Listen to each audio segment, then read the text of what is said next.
있어라 하나님을 예배합니다. 내 영혼 거룩한 은혜를 향하여 내 마음 완전한 하나님 향하여 이곳에서 바로 이 시간 하나님을 예배합니다.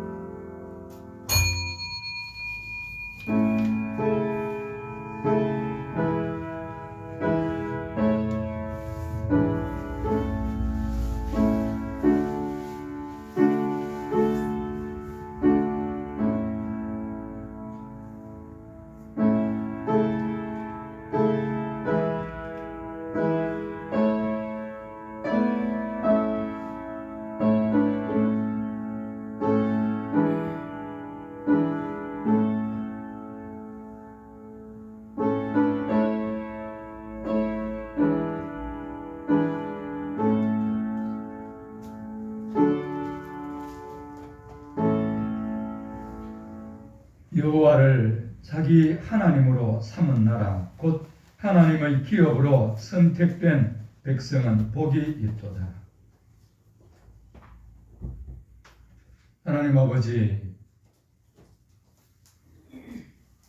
지난 한 해도 우리를 죄악된 세계와 멸망의 구덩이에 버려두지 않으시고 세밀한 손길과 권능의 팔로 우리를 인도하셨어 생명 가운데 열매 맺는 삶을 살게 하셨음을 감사합니다. 이제 새로운 한 해를 우리에게 허락해 주신 우리 하나님, 이 새로운 한 해는 우리가 새로운 마음을 가지고 하나님이 우리에게 주시는 그 언약을 우리의 마음 심비에 잘 심고 또 그 말씀을 청종하고 순종함으로 하나님의 뜻을 이루며 하나님의 나라를 세워가기를 소망합니다. 오늘 첫 주일 예배를 드릴 때 하나님 기뻐 받아주시고 우리 모든 성도들에게 이 안에 승리하며 영광과 찬송을 주님께 온전히 올려드리는 그런 복된 한 해가 될 수 있도록 우리를 주장해 주시옵소서. 우리 구주 예수님의 이름으로 기원드리고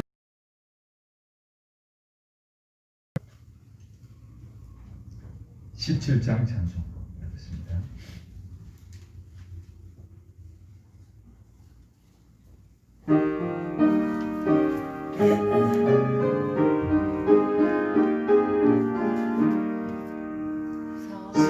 사랑의 하나님 이곳에 계시네 주 영광 이 성전에 가득히 넘치네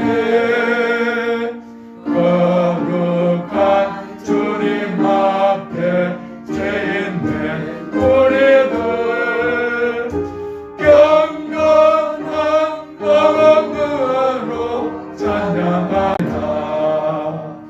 은혜의 예수님 우리 죄 인하여 속죄의 큰 사랑을 내놓아 주셔서 율법의 멍에에서 예방해 주시니 복음의 자유주님 감사합니다. 위로의 성령님 우리의 마음에 늘 함께 계시오니 강림이 듭니다. 슬픔도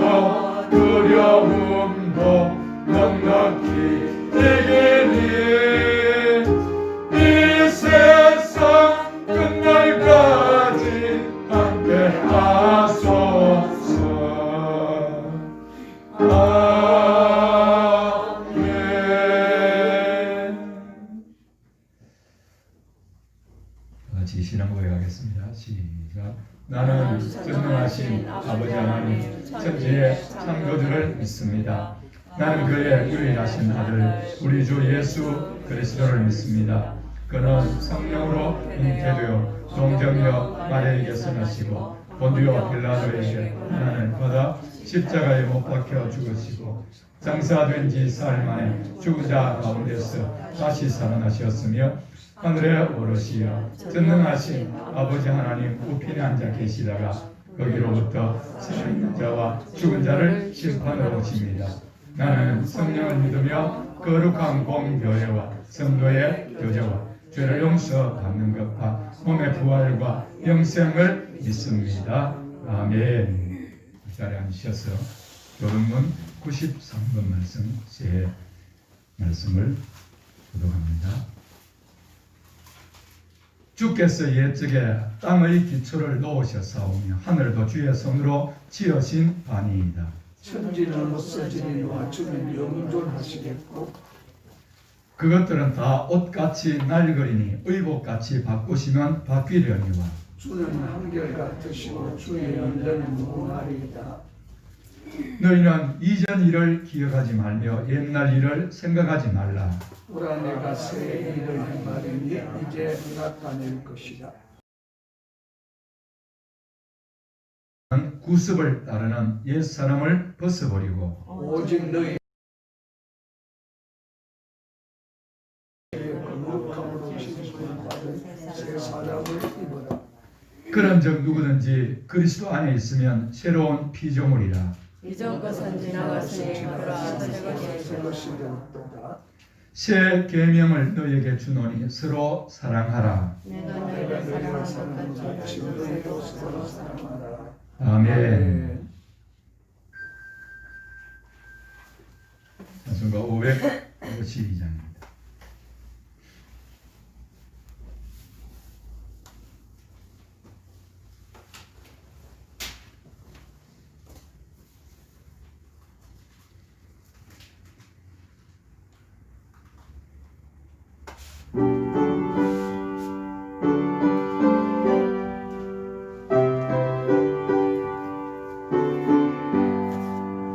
아침 해가 묻을 때 만물 세상하여라. 나도 세상 지낼 때에 햇빛 되게 하소서. 주여 나를 보고사 세월 헛성 안고서 어두운 세상 지낼 때 햇빛 되게 하소서. 새로운 과거를 보람 있게 보내고 주의 일을 행할 때에 햇빛 되게 하소서. 주여 나를 보사 세월 헛성 안고서 어두운 세상 지낼 때 햇빛 되게 하소서. 한 번 가면 안 오는 빠른 방음 지날 때 귀한 시간 바쳐서 햇빛 되게 하소서. 주여 나를 보사 세월 헛성 안고서 어두운 세상 지낼 때 햇빛 되게 하소서.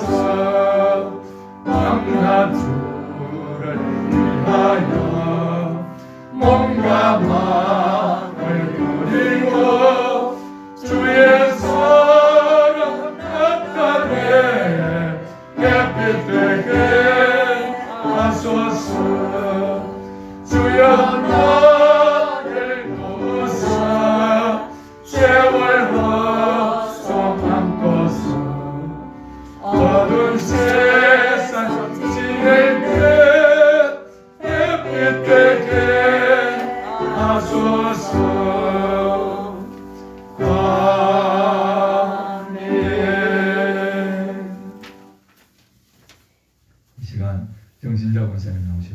대표로 기도 인도해 주시겠어요?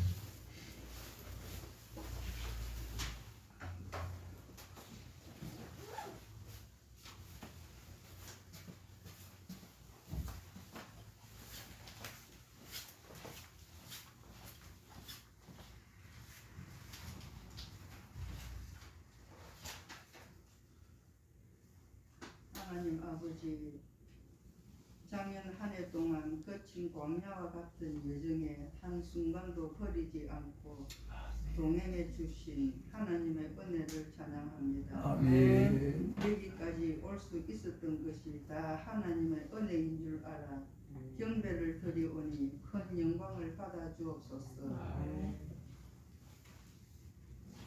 주여 주여 하는 자마다 천국에 들어갈 것이 아니요 다만 하늘에 계신 아버지의 뜻대로 행하는 자라.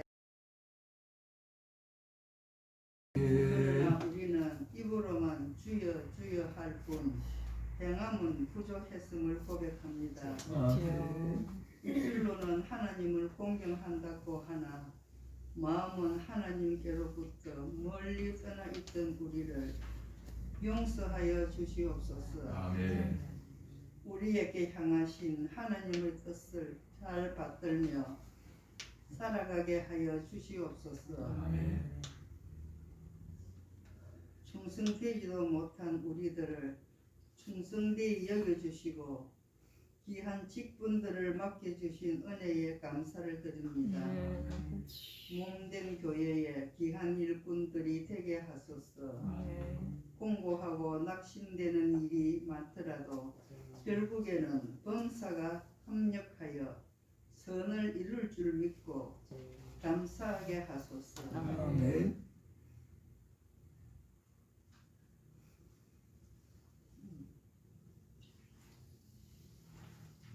찾아서 감사, 만들어서 감사, 믿고 감사, 감사하는 능력을 주소서. 아멘. 하나님 아버지, 2021년에는 우리는 우리 큰 나무 교회에 충성된 일꾼들과 새 식구들을 보내주셔서 아멘. 부흥의 한 해가 되게 하여 주시옵소서. 아멘. 낯선 땅에서 눈물로 씨를 뿌리며 복음을 전하는 선교사님들을 붙들어 주소서. 아멘. 또 코로나가 뿌리며 주소서. 복음을 전하는 선교사님들을 붙들어 주소서. 새해는 또 코로나가 빨리 종식되고 마음껏 하나님을 찬양하고 영광 돌릴 수 있는 날이 올 수 있도록 복 내려 주시옵소서. 아멘. 병상에 누워 이 자리를 사모하고 있을 지체들도 다 기억해 주시고 우리와 동일한 은혜를 내려 주시옵소서. 아멘. 오늘도 목사님께서 전하시는 말씀을 통해 우리 영혼에 불을 붙여주시고 불붙는 사랑으로 서로를 섬기며 복음을 전하게 하소서. 아멘. 예수님 이름으로 기도하옵나이다. 아멘.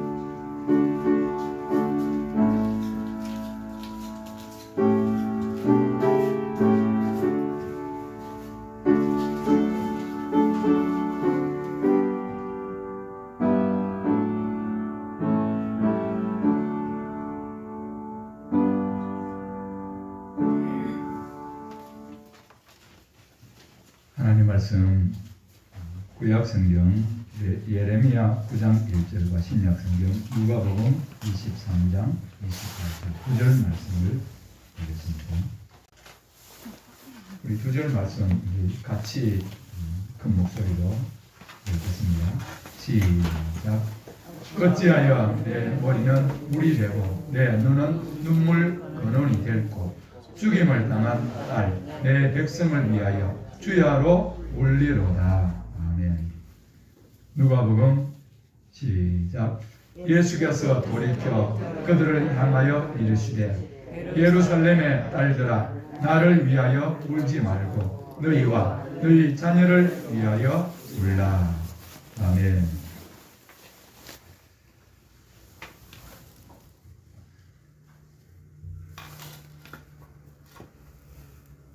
수년 전에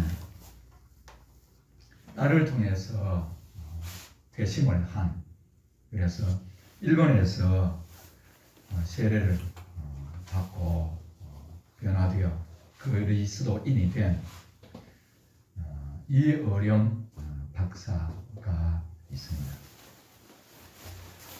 지금 암투병 중에 있는 분이십니다. 80세인데 지금 암투병 중에 입원해 있으면서 이런 글을 남겼습니다. 암투병 중인 노학자가 마루에 쪼그려 앉아 발톱을 깎다가 눈물 한 방울을 툭 떨어뜨렸다. 멍들고 이지러져 사다듯이 한 새끼 발톱, 그 가여운 발가락을 보고 있자니 회한이 밀려왔다. 이 무겁고 미련한 몸뚱이를 짊어지고 80년을 달려오느라 네가 얼마나 힘들었느냐. 나는 왜 이제야 너의 존재를 발견한 것이냐. 햇볕 내리쬐던 가을날 노인은 집뜰하게 날아든 참새를 보았다. 어릴 적 동네 개구장이들과 쇠꼬챙이로 꿰어 구워 먹던 참새였다. 이 작은 생명을 한 폭의 날아다니는 수묵화도 같은 저 어여쁜 새를 뜨거운 불에 구워 먹었다니. 종종 걸음치는 새를 눈길로 쫓던 노인은 종이에 연필로 참새를 그렸다. 그리고 썼다. 시든 잔디밭, 날아든 참새를 보고 눈물 한 방울. 88세의 노학자가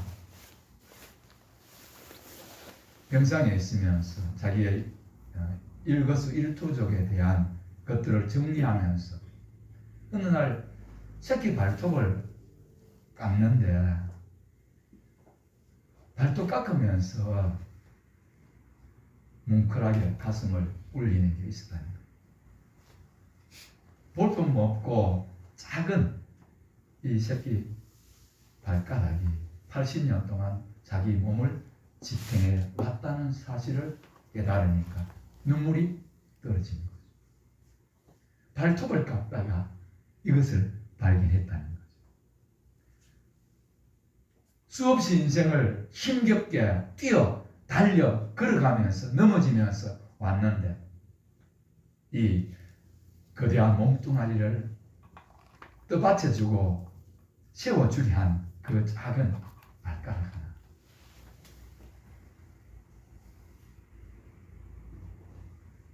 가을날 뜰하게 찾아온 참새 보면서 옛날에 구워 먹었는데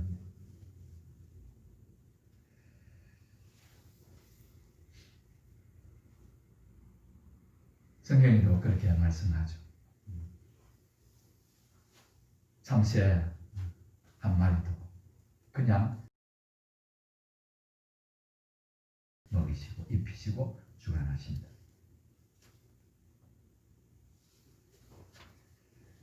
저는 오늘 새해를 맞이해서 우리 성도들에게 거창한 교회 기도라든지 거창한 어떤 그런 내용을 나누려고 하는 거예요. 아닙니다.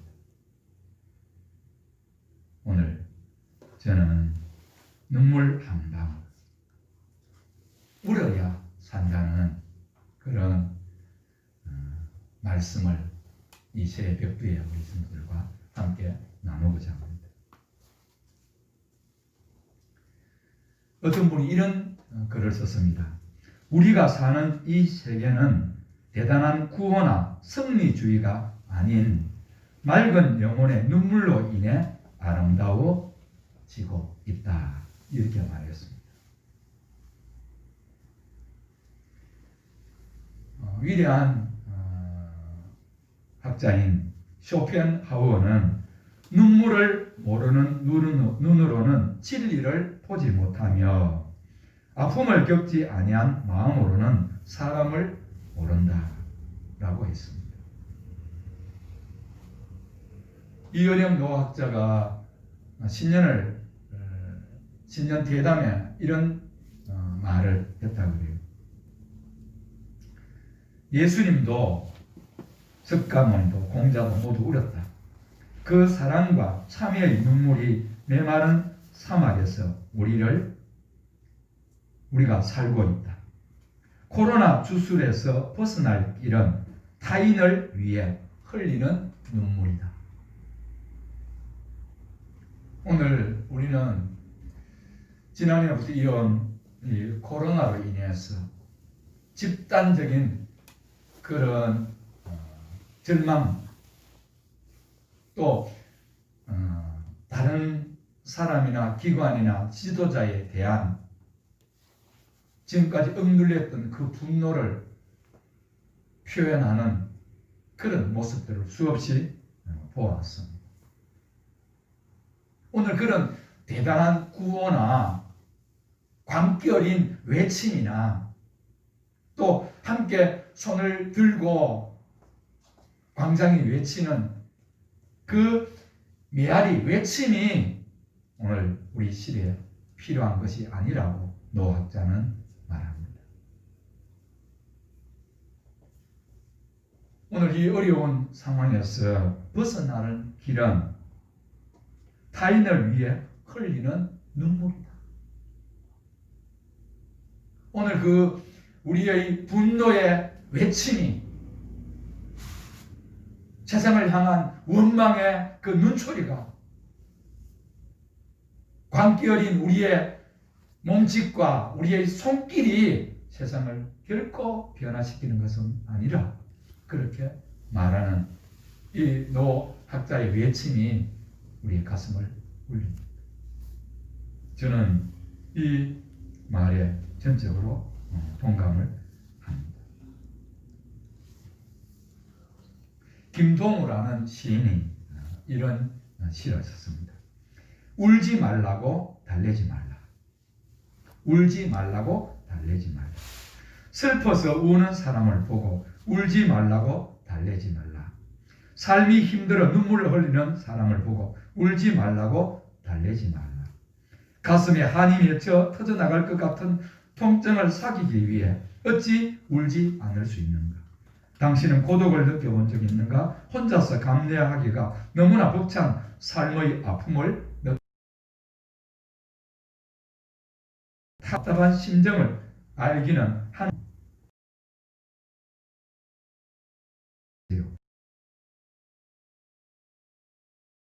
울다 지쳐 쓰러질 때까지 가만히 내버려 두세요. 눈물은 슬픔과 고통을 치유할 수 있는 유일한 방법이기 때문입니다. 눈물이 고통과 슬픔을 치유할 수 있는 유일한 길이라는 말이죠.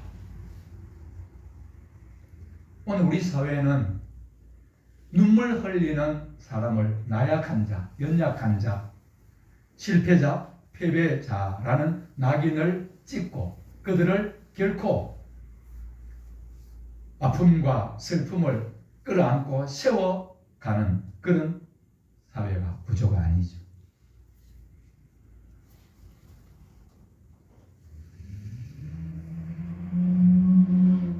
이병욱이라는 교수가 있습니다. 이분이 1000회 이상 수술을 한 암 수술을 한 전문가인데 이분이 1000회나 넘게 동안 수술을 하고 지금은 수술의 전선에서 벗어나 대체의학 또 전인적인 그런 치료에 몰두하고 있는 분입니다. 주로 암 환자가 그들을 찾아오는데 마음의 감정의 독소들이 쌓인 상태에서 몸에 있는 암세포만 떼어내는 것은 의미가 없다. 마음과 몸을 함께 돌보는 심신의학적인 접근이 필요하다. 그렇게 강조하며 를 풀어 독을 빼내야 하는데 가장 효과적인 수단이 눈물이라고 이야기합니다. 저는 환자들이 고통스러운 감정들을 쏟아놓으며 마음껏 울게 합니다. 많이 울고 크게 우는 환자들이 치료와 회복이 빠른 것을 보아왔기 때문입니다. 눈물 치료와 웃음 치료를 병행하는데 눈물 치료가 더욱 효과적입니다. 감정의 바다에서 웃음이 파도라면 눈물은 해일과 같아요. 눈물을 통해 우리는 극적인 카타르시스를 경험합니다.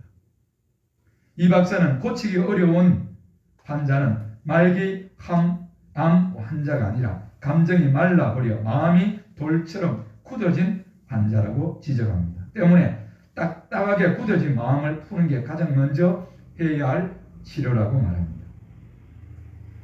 예전에는 집집마다 펌프로 물을 끌어올렸었잖아요. 먼저 펌프 입구에 물을 한 바가지 들이붓고 펌프질을 시작했죠.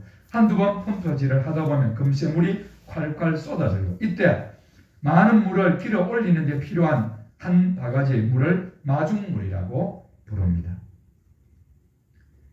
눈물은 마중물과 같아요. 마음 깊은 곳에 가라앉아 있는 감춰진 상처들을 끌어올려 굳어버린 마음을 연하게 만들어주죠. 그러면서 이병욱 교수는 눈물은 우리의 영혼을 순화시킨다고 말합니다. 눈물은 사람의 힘으로는 불가능한 치료를 가능하게 하는 하나님이 내린 자연 치유제입니다. 눈물을 흘리면 어린아이 같은 순한 마음과 영혼으로 되돌아가 병든 마음이 회복되죠. 저는 눈물을 하나님이 주신 천년 항암제라고 부릅니다. 이 박사는 눈물은 아기가 세상에 태어나면서부터 갖게 되는 가장 솔직한 자기 표현 방식인데 어른으로 커가면서 참아야 하는 것이 되는 현실이 안타깝다고 지적합니다. 더욱이 눈물이 나약함의 표시로 읽히면서 남자들에게 금기시 되는 경우가 많은데 생리적인 구조로 볼 때 오히려 남자가 여자보다 눈물을 더 많이 흘리는 것이 자연스러운 현상이라고 그는 말합니다. 남자의 눈물샘 꽈리는 여자의 것보다 훨씬 커서 한 번에 더 많은 눈물을 흘릴 수 있어요. 또한 남성 호르몬은 눈물 분비를 느리고 눈물샘 성장에도 중요한 영향을 미치죠. 본래 남자들은 눈물을 잘 흘리는 인체 구조를 갖고 있는데 사회 통념이 이를 억제한 것입니다. 잘못된 생각 때문에 눈물을 억누를 필요가 없어요. 우리 사회에 남자들이 40대, 50대, 60대 한창 일할 때에 돌연사 하는 경우들이 많은데 그 돌연사는 그 경우를 보면 가정으로부터 자녀로부터 사회로부터 직장으로부터 쌓인 그 억압된 분노와 마음에 쌓인 응어리 그런 것들을 풀어야 되는데 풀 수 있는 방법이 별로 없다는 거죠. 또 남자들이 실제적으로 운다 그러면 그 우는 사람을 이상하게 보는 사회 통념이죠. 그래서 마음은 울고 있는데 겉으로는 웃어야 되는 거죠. 그래서 남자들이 갑자기 돌연사하는 그런 일들이 생긴다고 말합니다.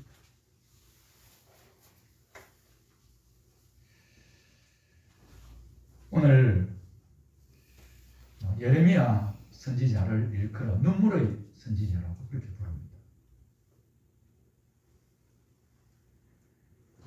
예레미야 선지자가 눈물의 선지자라고 불려지는 이유는 그는 하나님으로부터 메시지를 받습니다. 너희는 곧 망할 것이다. 너희들이 바벨론에 항복하는 것이 하나님의 뜻이고 그 항복해야만 너희가 산다. 이 말씀을 전하는 거죠. 오늘 이 선지자의 말을 받는 이스라엘 백성들의 마음은 어떨까요? 하나님이 이방인의 손에서, 이방인의 칼에서 자기들을 눈동자같이 보호해주고 결국 어려운 이 상황을 하나님이 극복해 주실 것이라는 그런 기대와 소망을 갖고 있는데, 하나님이 선지자를 통해서 들려준 메시지는 그것과 정반대였습니다. 너희에게 지금 희망은 없다. 너희에게 지금 가능성이 없다. 너희가 살 수 있는 길은 적국에게 항복하는 것이 살 길이다. 그렇게 해라. 그렇게 선지자를 통해서 말씀하시죠. 이 말씀을 들은 예레미야 선지자는 마음이 어떨까요? 오늘 그렇게 자기 택한 백성을 자기 기업으로 삼은 나를 향해 너희가 항복해야 산다는 이 말씀을 들려주시는 하나님의 마음이 어떠한가를 이 선지자는 알았습니다. 누가복음에 탕자 이야기가 나오죠. 탕자가 둘째 아들이 아버지에게 유산을 달라고 합니다. 유산을 받아서 집을 떠납니다. 받은 유산으로 허랑방탕하게 지내다가 결국 집에 돌아가야 되겠다 생각하고 다시 집으로 돌아옵니다. 집을 떠나서 돌아오기까지 수많은 우여곡절을 겪습니다. 한 번도 경험해 보지 못하는 절망과 눈물과 아픔과 고통과 시련을 겪습니다. 그 후에야 그는 돌아오죠. 그런데요, 집 나간 아들을 기다리고 있는 아버지는 저 먼 곳에서 동거 밖에서 누더기 옷을 걸치고 오는 그 아들의 모습을 즉각 발견하고 뛰어갑니다. 뛰어가서 동네 사람 그 누구보다 먼저 이 아들을 끌어안고 집으로 데려오죠. 목욕을 시킵니다. 옷을 갈아입힙니다. 손에 가락지를 끼고 온 동네 사람들을 초청해서 죽었다가 살아온 아들이라고 잔치를 베풉니다. 오늘 이스라엘 백성들에게 예레미야를 통해 들려주신 그 하나님은 오늘 탕자의 아버지, 아들이 유산을 달라 할 때 아버지의 마음이 얼마나 아팠을까요? 가정을 떠나는 그 아이들의 뒷모습을 보면서 아버지의 마음은 얼마나 슬펐을까요? 안타까웠을까요? 달려온 아들을 품에 안은 아버지의 모습은 어땠을까요? 이스라엘 백성들에게 항복하라고 하시는 그 하나님의 마음을 예레미야 선지자는 알았습니다. 그리고 곧 멸망당하고 바벨론에 포로로 끌려갈 후대와 또 황폐해질 이 성읍, 무너질 성읍 보니까 이 예레미야 선지자는 눈물이 가득했던 것입니다. 다시 한번 말씀을 볼까요? 어찌하면 내 머리는 물이 되고 내 눈은 눈물 근원이 되고 죽임을 당한 딸 내 백성을 위하여 주야로 울리라. 오늘 예레미야 선지자는 자기가 할 수 있는 일은 하나님 앞에서 이 백성을 위하여 우는 일밖에 없다는 거죠. 하나님의 마음을 심장을 가지고 울고 멸망당할 칼로 죽임을 당하고 포로로 끌려가고 사회 황폐화되고 성읍이 무너진 그 현장과 현실을 보면서 우는 게 자기의 일이라고 주야로 운다 그렇게 말씀하고 있습니다. 오늘 우리 성도들이 새해를 맞이해서 첫 주일에 거창한 비전이 아니라 오늘 이 세대를 보면서 또 우리의 자녀들과 후손들을 보면서 우리가 해야 될 일은 오늘 거창하게 하나님을 경외하는 자에게 이런 복을 주신다. 너희가 하나님을 경외하라. 이렇게 큰 소리로 외치는 것이 아니라 자녀들을 데리고 와서 꾼 앉혀놓고 책망하고 교훈하고 그렇게 살면 안 돼. 이렇게 살아야 된다. 그렇게 목소리를 높여야 될 때가 아니라 멀리 있든 가까이 있든 우리 자녀들 보면서 예레미야 선자와 같이 오늘 눈물로 기도하는 것이 내가 사는 길, 우리 자녀들이 사는 길인 줄로 믿습니다.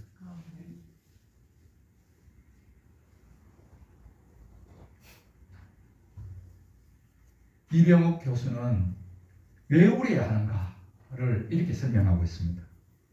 울면 우리 몸의 면역력이 늘어나고 치료에 도움이 된다고 말합니다. 눈물을 흘릴수록 몸이 좋아진다고 합니다. 아까 카타르시스를 했죠. 증화 작용이 일어난다고 합니다. 여러분, 하나님이 우리에게 주신 몸 가운데서 우리의 몸을 이렇게 생기 있게 다시 살릴 수 있게 한 하나님의 그 귀한 장치가 뭐냐 할 때 저는 두 가지를 듭니다. 하나는 잠입니다.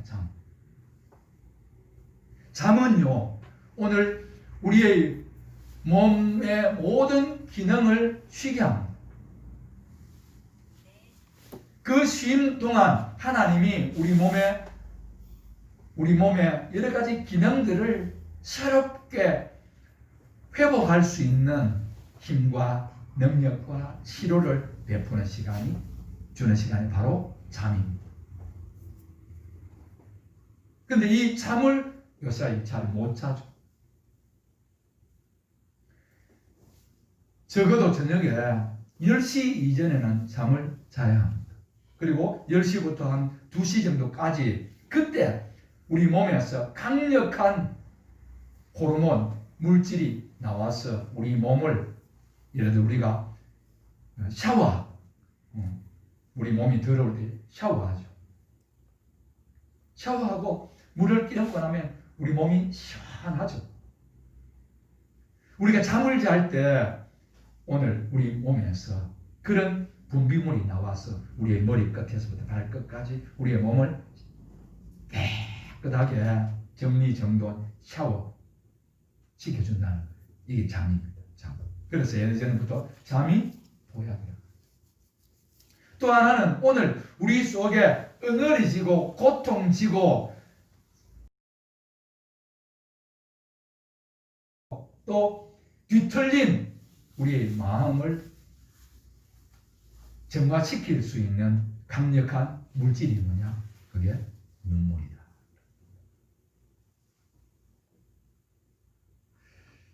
저는 제 어릴 때 그런 기억이 납니다. 어느 날 저희 아버님이 한 4시나 5시쯤에 결혼식장에 가셨다.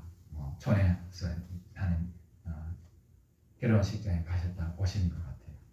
오셨는데 술이 거나하게 취해서 오셨어요. 오셨는데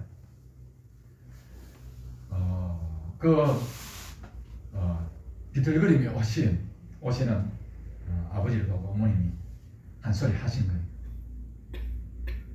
빨리 와서 일을 하고 도와줘야 되는데 왜 지금까지 이렇게 늦게 뭐 하다가 왔냐? 그러니까 들어오시는 아버님이 그 입구에 있던 장독대에 그 된장 덮는 그 뭡니까? 그 뚜껑을 한 개 들어가지고 예의 하면서 바닥에 내쳤습니다.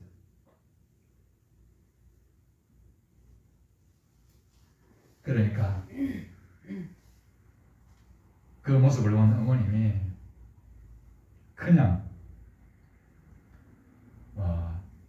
부엌 옆에 있는 거리로 장독대 옆으로 들어가시더니만 거기서 내 팔자야 하면서 다리를 붓고 주셨어요. 지금도 생생합니다.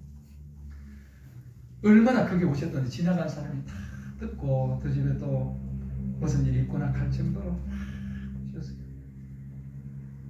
저는 그 아버님이 그 하는 거 어머님이 가는 게 듣기 싫어가지고 그냥 뒤로 뒤 그 뭡니까 뒤에 있는 채소밭을 그늘에 빠져나가 친구 집에 그냥 놀러 가버리고 말았어요.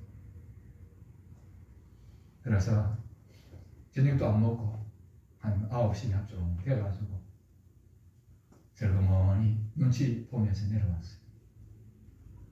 내려와서 보니까 그동안 어머님이 부엌에서 불을 떼서 밥을 내서 반찬을 내서 아버지 식사를 그때 챙겨드리고 있는 거예요. 신기했어요. 아니 내 팔자 약하고 그렇게 다리 뻗고 펑펑 물던 어머님이 어느새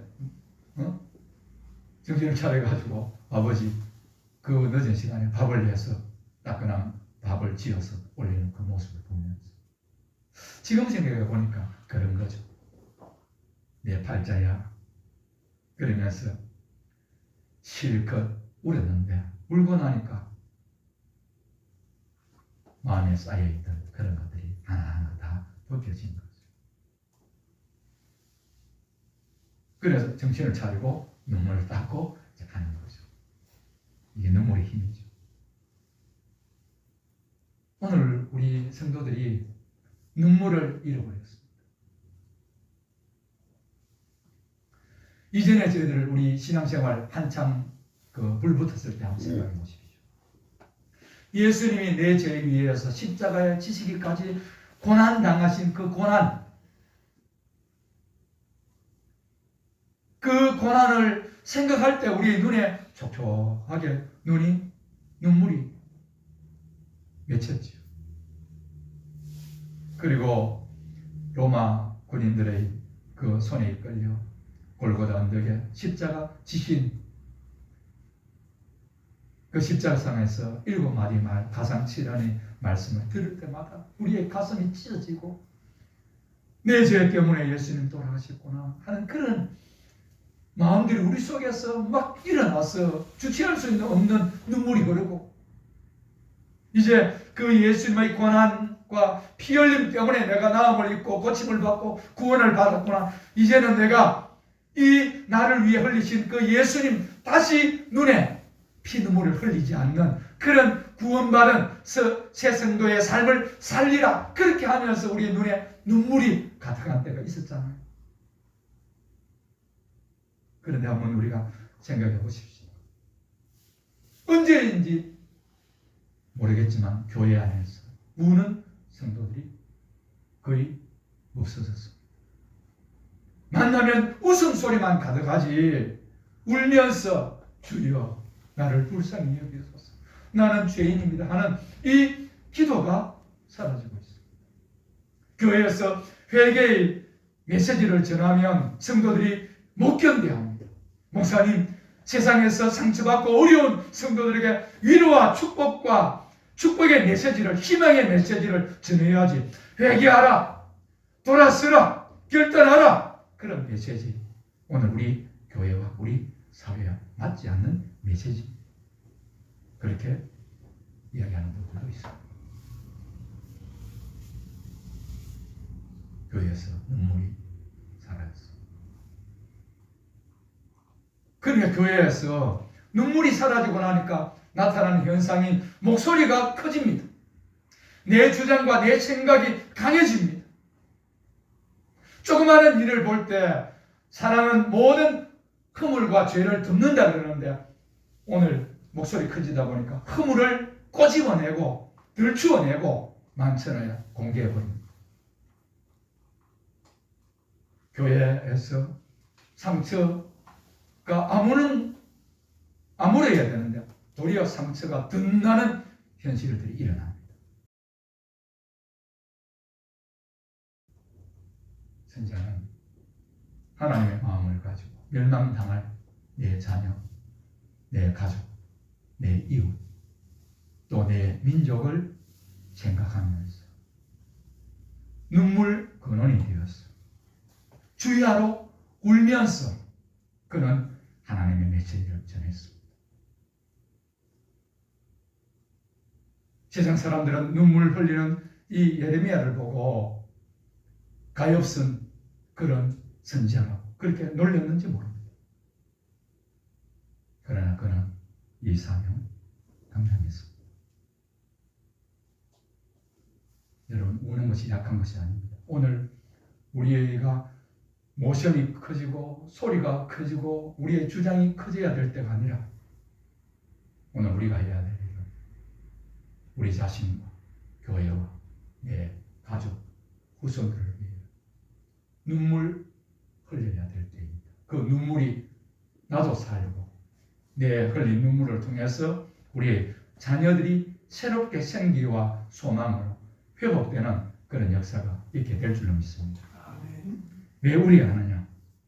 면역력이 늘어나고 몸이 좋아지고 영혼까지 회복되기 때문입니다.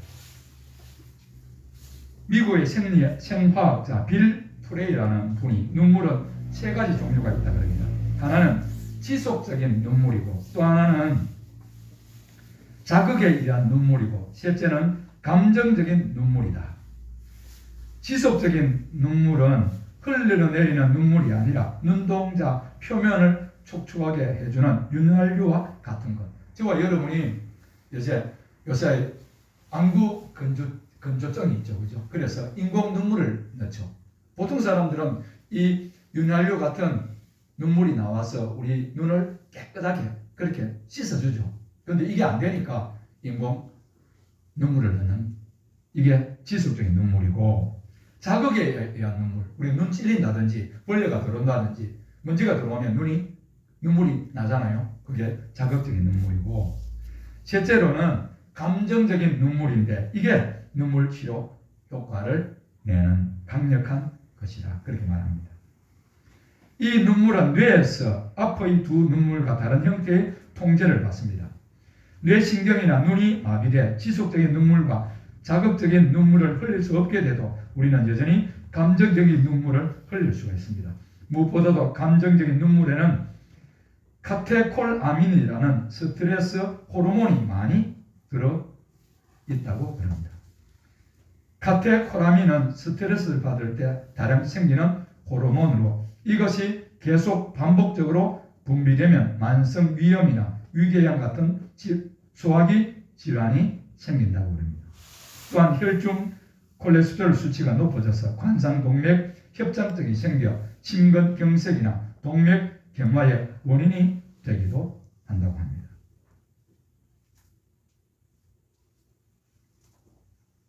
이런 호르몬을 몸 밖으로 배출해내는 것이 눈물이라고 해요. 위궤양, 저도 위에 언젠지 모르지만 제 위가 조금씩 이게 위가 안 좋아요. 그래서 물어보니까 스트레스 때문이다 그러는데 제가 그 스트레스 그거는 뭉뚱그려진 전체적인 어떤 거잖아요. 제가 이 말씀을 준비하면서 스트레스라 그러는데 내 위를 흘게 하는 그 주된 스트레스가 뭘까를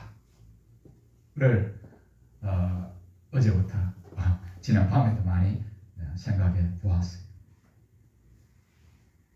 스트레스, 이전에는 제가 스트레스가 있어도 여러 가지 방법으로 푸는 것 같아요. 그래서 위가 늘 튼튼해가지고 뭐 돌 씹어 먹어도 소화시킨다 그랬는데 어느 순간 50대 후반 어느 시점부터 제 집사람한테 여보 내가 소화가 안 되는 것 같다. 소화제 있나? 제가 뭐 50대 초반까지는 한 번도 뭐 한 번이 아니냐 거의 그런 적이 없는데 어느 순간 이게 나타나는 거죠. 가만히 생각해 보니까 제가 말은 많이 하고 뭐 책망은 많이 하고 이런 것 많이 했는데 생각해 보면 눈물이 많이 말라 있다는 것. 강변에서 30분, 1시간 동안 눈물 흘리며 주여 며칠 때가 있었는데 어느 순간 제 눈에 눈물이 메말라 보인다는 것.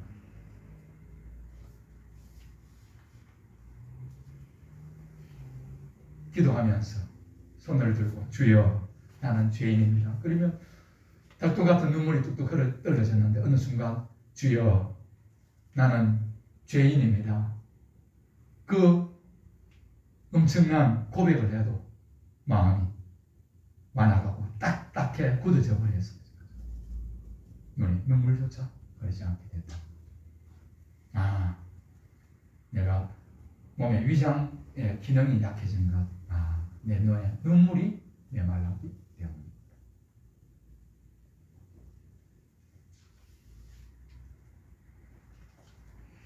이 눈물을 흘리면 이런 일이 있다 그래요. 엔돌핀, 엠카팔린, 세로토닌 같은 이런 물질이 나오는데 여러분 엔돌핀은 알죠? 그죠? 뭐 봉수환 박사가 이제 엔돌핀 이야기 많이 했잖아요. 그런데 엠케팔린, 세로토닌 같은 것은 엔돌핀의 적어도 100배 이상의 효과를 낼 수 있다는 거죠. 이게 어디에서? 눈물 흘리는 사람에게서 나온다는 거죠.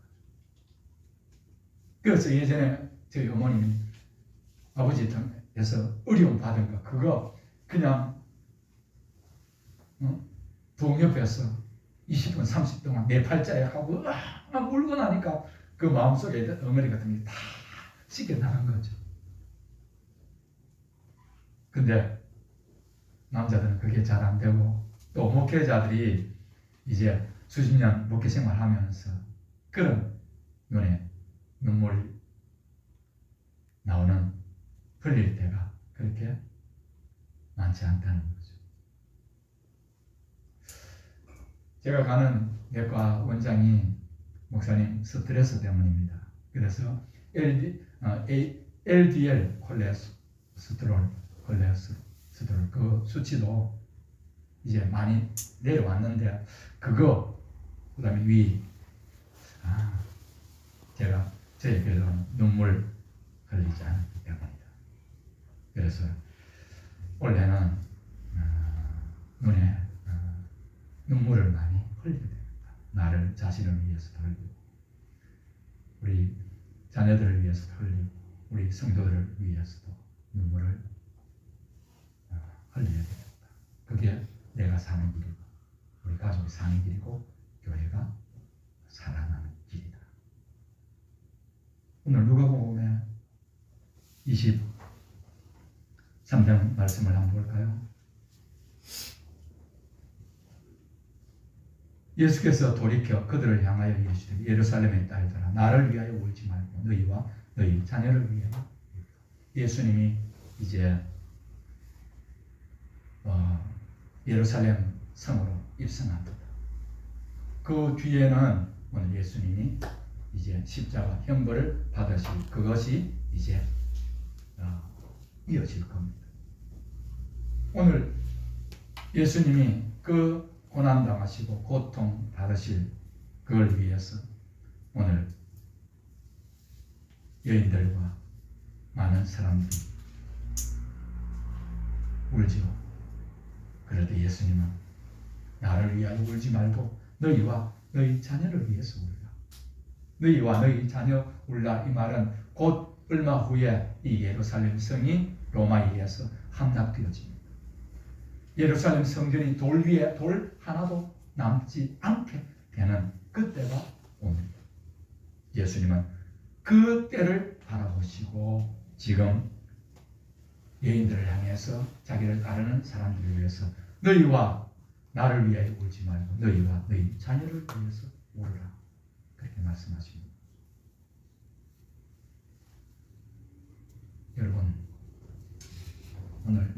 제 신년 주일인데 오늘 오실 때, 교회 오실 때, 오늘 목사님 어떤 말씀을 주실까?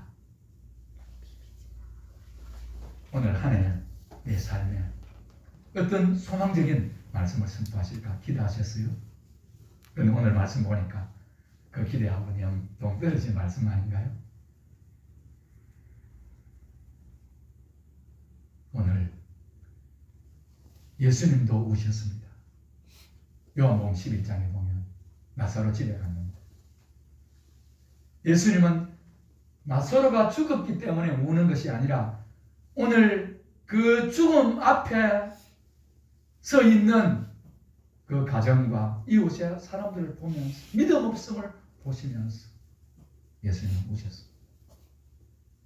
오늘 예레미야 선지자 같이 오늘 예수님이 우리에게 들려주는 이 말씀 같이 올 한 해 저와 여러분이 하나님 앞에서 많이 울 수 있기를 주의 이름으로 축복합니다.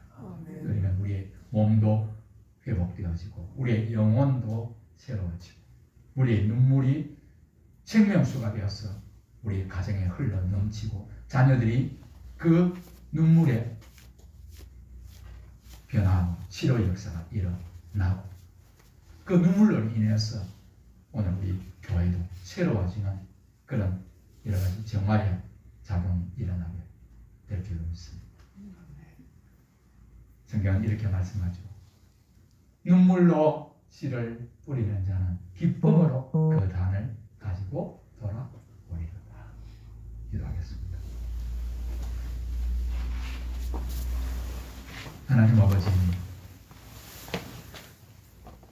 예레미야 선지자는 하나님의 말씀을 받고 그의 사역 기간 눈을 뜰 수 없을 정도로 울면서 하나님의 메시지를 증거했습니다. 멸망당할 자녀들, 포로로 끌려 고심할 민족들을 생각하면서 눈물을 흘렸습니다. 하나님의 마음은 우리에게 멸망과 저주가 아니라 희망과 소망과 미래를 주시는 것인데 그것은 나를 위하여 울지만 너희와 너희 자녀를 위해서 울으라고 말합니다. 하나님, 아기가 태어나면서부터 울듯이 올해 우리의 몸에 질병이 있을 때도 히스기야 왕같이 손을 들고 벽을 향하여 무릎을 꿇고 울면서 간구하게 하시고 하나님 우리에게 은혜와 복을 주십니다. 그 주신 복에 감사해서 또 손을 들고 무릎을 꿇고 기도합니다. 올 한 해 우리의 눈물이 흐르는 그곳에 생명과 치유와 회복의 놀라운 역사가 일어나게 될 줄로 믿습니다. 눈물로 씨를 뿌리러 나가는 자는 기쁨으로 그 단을 가지고 돌아온다고 하셔서 우리 온 성도들이 눈물 흘려 그 결과 아름다운 결실을 거두는 삶에 우리 모두가 세워지고 특별히 우리의 자녀들과 후손들이 여호와를 경외하는 그 놀라운 구원의 역사를 우리 눈으로 볼 수 있어 다시 한번 하나님 앞에 감사와 감격의 눈물로 하나님을 찬양하는 복된 한 해가 되게 해 주시옵소서. 우리 구주 예수님의 이름으로 축복하며 기도드리옵나이다. 아멘. 찬송가 400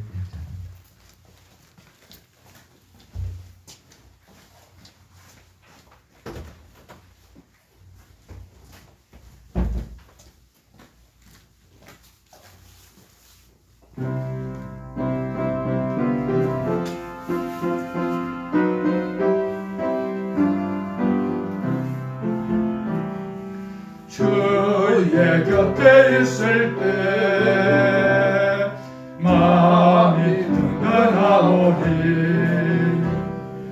주여 내가 살 동안 인도하여 주소서 주여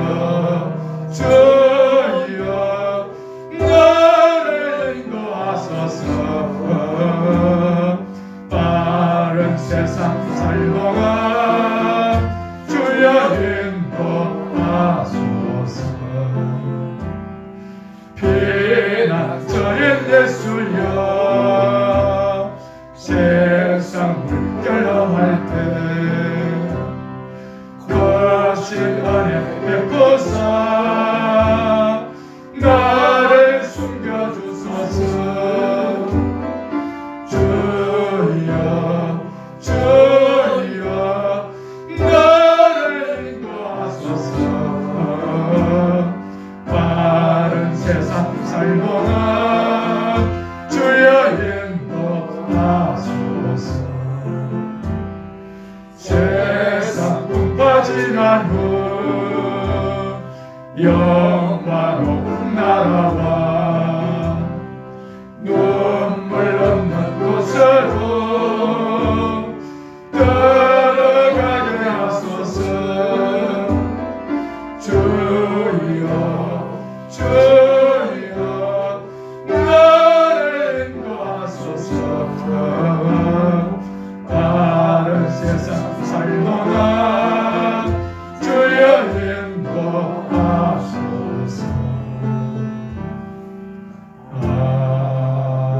아멘. 우리의 걸음 하나, 우리의 손짓 하나, 우리의 몸짓 하나하나 생명이 있기에 움직일 수 있습니다. 우리에게 호흡을 주신 하나님, 이 호흡이 다하는 그날까지 하나님의 기쁨, 하나님의 영광, 하나님의 자랑, 하나님의 면류관으로 살아드리는 저희들 되게 해 주옵소서.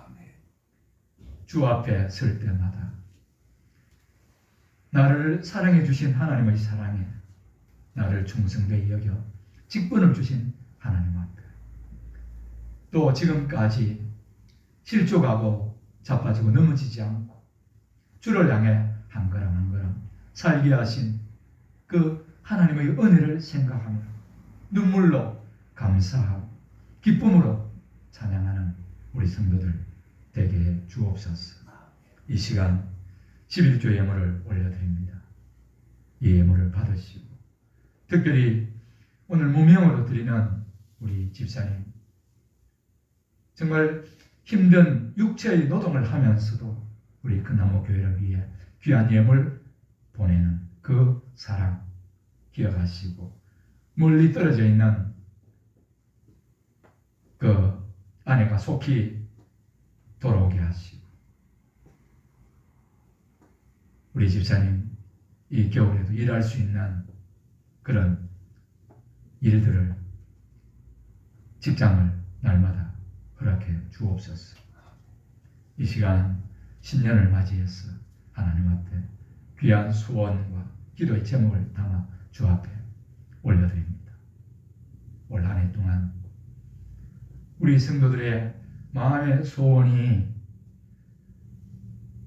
주님 앞에 올려드릴 때 주님이 기뻐 받으시고, 우리의 소원보다 크신 하나님의 뜻이 우리 삶에 펼쳐지는 아름다운 한 해가 될 줄로 믿습니다.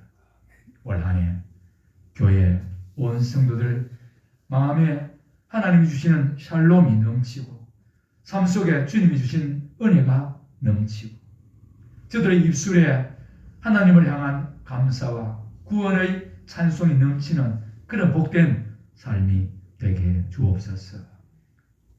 멀리 있고 떨어져 있고 함께하지 못하는 우리의 자녀들, 후손들 위에 하나님 특별한 권세로 함께 주옵소서. 능력의 오른팔로 붙잡으셔서 이 땅 어떤 세력에도 굴하지 않게 하시고, 날마다 십자가 부활의 권능으로 무장해서 믿음의 걸음을 온전히 달려갈 수 있도록 도와주시옵소서. 내가 주님을 의지하고 적군을 향해 달리며 내 하나님을 의지하고 담을 뛰어넘는다고 고백한 시편 저자같이 우리의 자녀들과 후손들이 담을 뛰어넘고 적군에서 승리의 계가를 부르는 그런 복된 한 해가 되게 주시옵소서. 이 예물 사용되게 도와 주시옵소서. 우리 구주 예수님의 이름으로 축복하며 기도드리옵나이다. 아멘.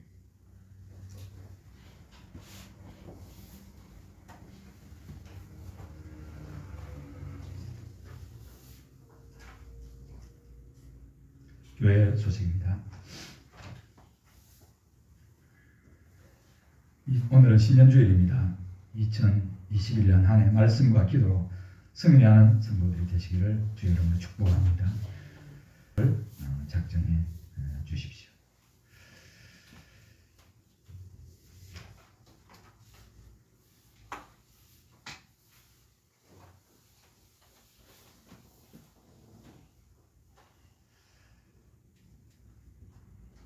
찬송가 560장. 원래 560장 맞아요?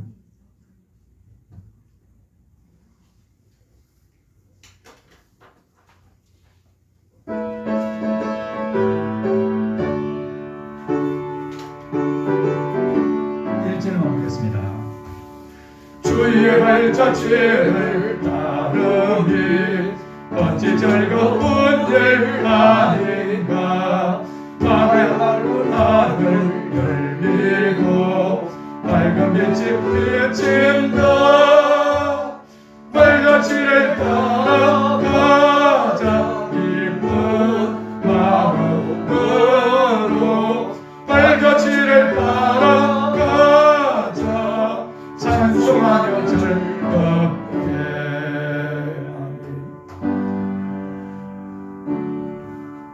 이제는 우리 구주 예수 그리스도의 그 은혜와 하나님 아버지의 놀라웠고 지극하시고 만극하신 그 사랑하심과 성령 하나님의 교통 역사 충만하심, 하나님의 구원의 은혜를 받은 우리 그 구원에 감사하고 나를 위해 일하실 그 하나님의 그 놀라운 뜻을 믿음으로 붙잡고 나와 가정과 자녀들과 후손들을 위해